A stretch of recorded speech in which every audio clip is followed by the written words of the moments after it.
Since 2017, hardly things have changed in the Indian team. We lost the 2017 World Cup final, 2020 CWG final, 2023 T20 World Cup semi-final just because of our poor finishing. And not selecting Richa, Shriyanka and Kanika only tells that selectors are not interested learning from the past. Even the solid bowling lineup we used to have, with constant chopping and changing, they also ruined its balance and effectiveness. Hello everyone, welcome to Mind Game with Ritvika. Today in this video, I am going to talk about the selections of the Indian team for the upcoming Bangladesh tour, and there's a lot to talk about how bizarre the selections have been by the chief selector Neetu David and company. Before I break down the squad, let me give you points which I am going to talk about. First, why there are so many changes and not keeping the core intact. Second, a huge point, why there is no accountability of the selectors. Why don't they do any press conferences?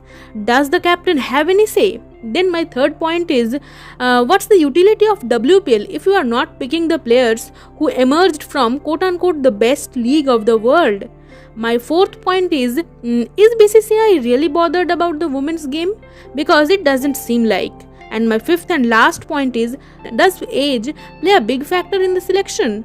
These are the points on which I am going to talk about and will predict my playing 11s at the end. So without wasting any time, let's dive into both the squads first.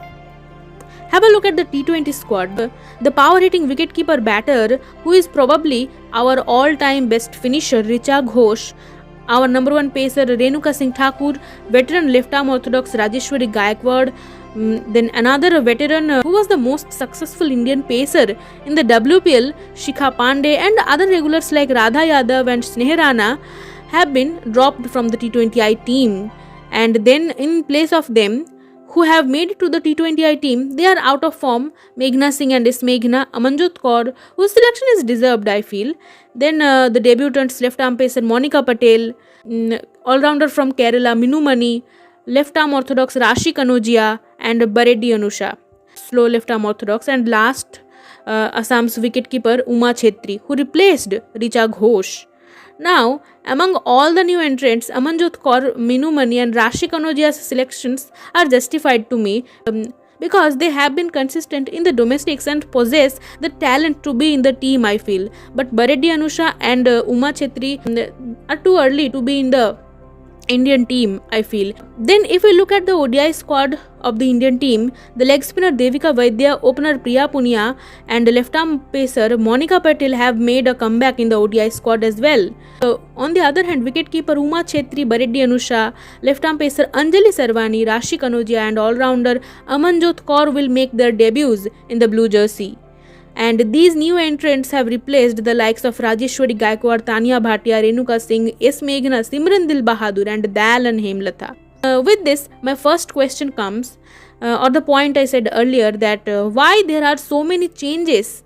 Why the selectors are not keeping the core intact? Captain Harman, Smriti, Deepti, Shafali, Pooja and Jemima are surely the core of the team. But then, what about Richa Ghosh, Renuka Singh, Sneha Rana, Rajeshwari Gaikwad, Shikha Pandey?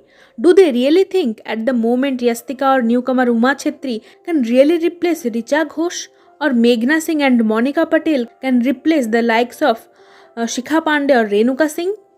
I have heard that Renuka Singh is injured, but there's no clarification. And with this, my second question comes, where's the accountability of the selectors? I remember the last time a selector did a press conference was Hemlatha Kala about the team selections before the 2020 World Cup. And after her, there's this Neetu David-led 5-member selection committee that hasn't done a single press conference since the start of 2021. And they are picking one after the other strange squads and snubbing crucial players. Also, how much say a captain has in these selections, we never get to know. Because I really can't believe that Captain Harman can let go of a player like Richa and would like to see the team she leads to be drastically changed. This many frequent changes can never let her have a settled team, and no captain in their right mind would like to see this many changes, I believe. One must remember that Australian team is successful majorly because of their consistent selection, giving the players a longer rope of chances. My third question is, in men's selections, we have seen how IPL performances play a major role. But in the first Team India selection after having the inaugural WPL season, we see none of the WPL stars makes it into the squad. Shriyanka Patil and Kanika Ahuja didn't just play exceptionally well in the WPL but also in the recent emerging Asia Cup. Despite all these performances, we haven't seen any of them to be picked. Their fearless batting down the order and their magic with the ball are what the team needed, but the selectors clearly ignored them.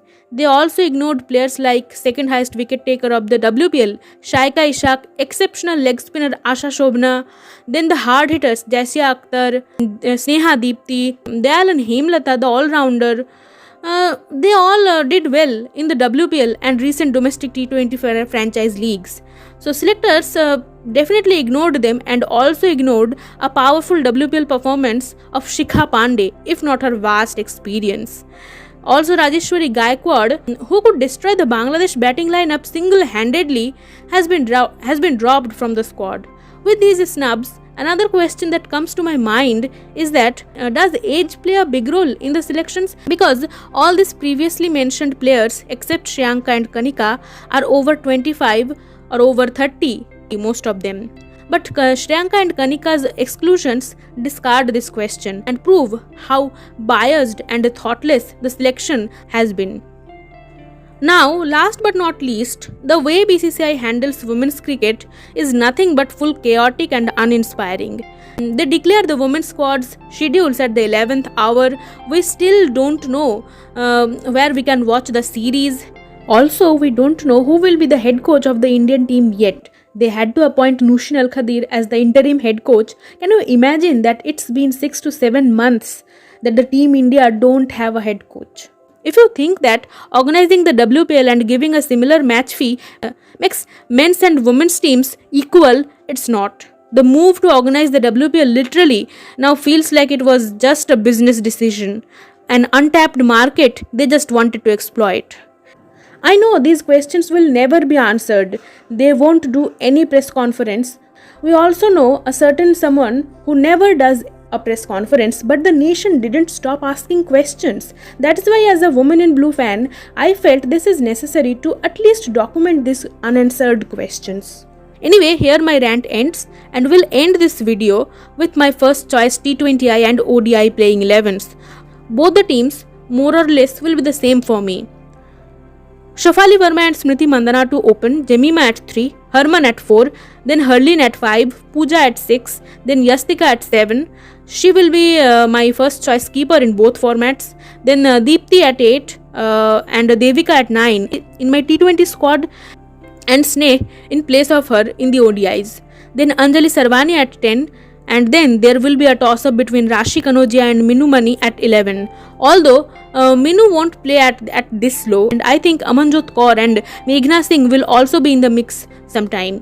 The series will be starting from July 9 and they will be playing 3 T20Is followed by 3 ODIs, all at the Sher-e Bangla Stadium in Dhaka. So that's it from my side. Thank you so much for watching this video.